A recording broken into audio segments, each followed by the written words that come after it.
ఆదిదేవ నమస్తుభ్యం ప్రసీద మమ భాస్కరం దివాకర నమస్తుభ్యం ప్రభాకర నమోస్తుతే ఆదిత్యాయ చ సోమాయ మంగళాయ బుధాయ చ గురుశుక్రస్య నిర్వేశ రాహవే కేతవే నమః.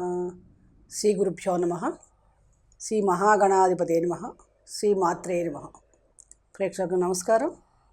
ముందుగా ప్రేక్షకులందరికీ శ్రీ విశ్వావసునామ సంవత్సరం ఉగాది శుభాకాంక్షలు. మీ డాక్టర్ సుందరి ప్రేక్ష. కొత్త సంవత్సరం వస్తోందంటేనే అందరిలోనూ ఒక ఆతృత.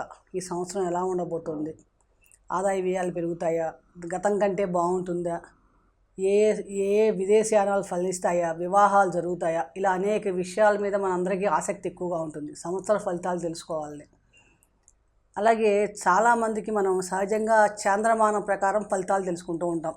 అంటే చంద్రమానం అంటే చంద్రుడు మనం పుట్టినప్పుడు ఏ రాశిలో ఉన్నాడో మేషాది మీనం లోపల ఆ రాశిది వాళ్ళ రాశి ఫలితం అవుతుంది, జన్మరాశి అవుతుంది.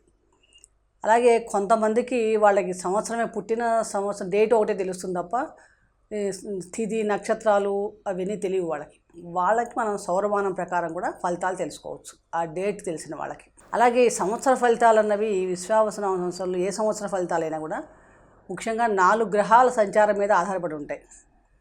రాహు, కేతువు, గురు, శని. ఈసారి ప్రత్యేకత ఏంటంటే విశ్వావసునామ సంవత్సరంలో ఈ 4 గ్రహాలు కూడా రాసులు మారుతున్నాయి. అలాగే ముఖ్యంగా ఈ విశ్వావస సంవత్సరం అన్నది మనకి ప్రభవాది 60 సంవత్సరాల్లో 39వ సంవత్సరం. విశ్వావసం అంటే విశ్వానికి సంబంధించింది, అందరికీ శ్రేయస్సు కలగజేసేది అని అర్థం కూడా చెప్పుకోవచ్చు అన్నమాట. ఇక మనకి 4 గ్రహాలు ఎప్పుడెప్పుడు సంచారం చేస్తున్నాయి, ఎక్కడెక్కడ ఏ రాసుల్లో సంచారం చేస్తున్నాయి చూస్తే కనుక మనకి విశ్వావసునామ సంవత్సరం మార్చి 30, 2025 నుండి ప్రారంభమయ్యి 19/3/2026 దాకా ఉంటుంది. అంటే సంవత్సర కాలం. ఈ సంవత్సరంలో మనకి ముఖ్యంగా కర్మకారకుడైన శని భగవానుడు అందరికీ తెలుసు. ఈ సంవత్సరం మీనరాశిలో ప్రవేశిస్తున్నాడు ఉగాది రోజునే, ముందు రోజునే. ఎందుకంటే కుంభరాశి నుంచి మీనరాశిలోకి ప్రవేశిస్తున్నాడు. అలాగే సంవత్సరం అంతా కూడా మీనరాశిలోనే సంచారం చేస్తాడు ఆయన. గురువు ధర్మానికి 9, 12 అధిపతి అయిన గురు భగవానుడు 13 మే 2025 వరకు న్యాచురల్ జుడాయిక్సంలో 2వ హౌస్లో వృషభ రాశిలోను, 14/5/2025 నుండి మిథున రాశిలో సంచారం చేస్తాడు. అలాగే అక్టోబర్ వరకు. అక్టోబర్లో మళ్ళీ కర్కాటక రాశిలో అతిచారం మీద వెళ్ళి మళ్ళీ డిసెంబర్ 5 తర్వాత అక్కడి నుండి వక్రించి మళ్ళీ మిథున రాశిలోకి వస్తాడు. ఈసారి ఈయన సంచారం 3 రాశుల మీదుగా మనకి కనిపిస్తోంది. అలాగే మే 17 వరకు కూడా కేతు కన్యారాశిలో సంచారం చేస్తాడు. మే 18న సింహరాశిలోకి ప్రవేశిస్తున్నాడు. రాహు కూడా మే 17 దాకా మీనరాశిలో సంచారం మొదలుపెట్టి మే 18 నుంచి కుంభరాశిలో ప్రవేశిస్తున్నాడు. సంవత్సర ప్రారంభంలో శని రాహులు ఇద్దరు కూడా కలయిక కూడా జరుగుతోంది. ఉగాది రోజే షష్టగ్రహ కూటమి కూడా ఏర్పడుతోంది. ఈ షష్టగ్రహ కూటమిలో ఉన్న 6 గ్రహాల యొక్క దృష్టి మీనరాశిలో ఉన్న కేతువు మీద ఉంటుంది.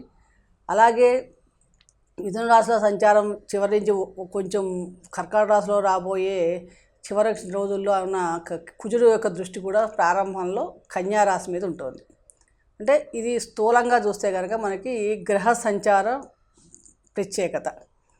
అలాగే ఈ 4 గ్రహాల మార్పులు బట్టి మనకి ఎవరి దగ్గర అయితే మనం పుట్టిన నక్షత్రం తెలియదు అనే వాళ్ళకి వాళ్ళు పుట్టిన డేట్ ప్రకారం మనకి వారికి సౌరమానం ప్రకారం ఎలా ఉండబోతోంది, దాన్ని మన ఫలితాలు ఎలా ఉంటాయన్న విషయం మనం ఇప్పుడు తెలుసుకునే ప్రయత్నం చేద్దాం.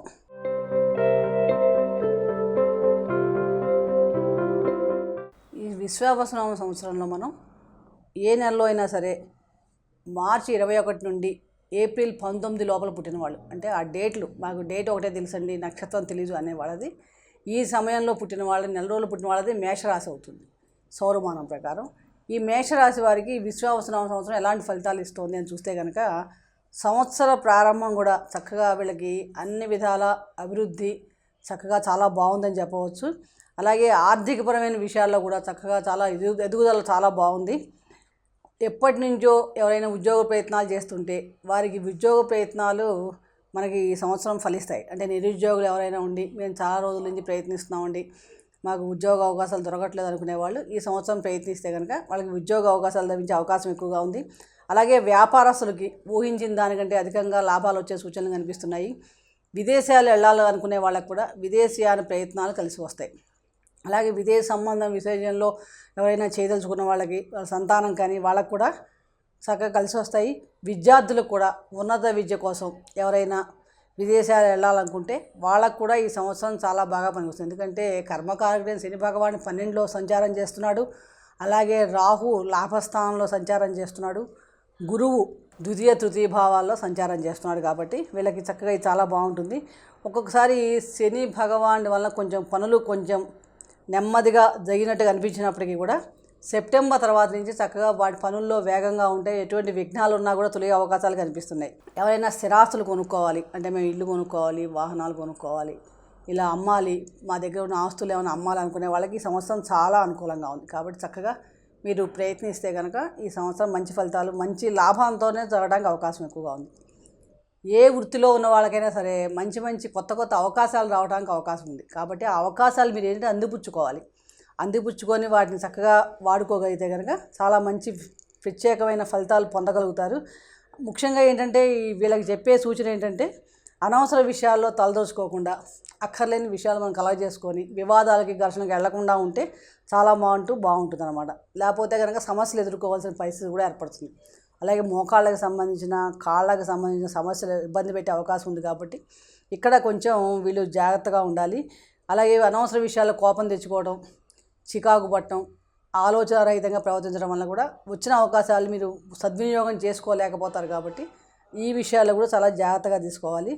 మొత్తం మీద ఏంటంటే ఈ సంవత్సరం అంతా చూస్తే మేషరాశి వారికి అంటే మార్చి 21 నుండి ఏప్రిల్ 19 లోపల పుట్టిన వాళ్ళందరికీ కూడా ఈ సంవత్సరం చాలా బాగుంది.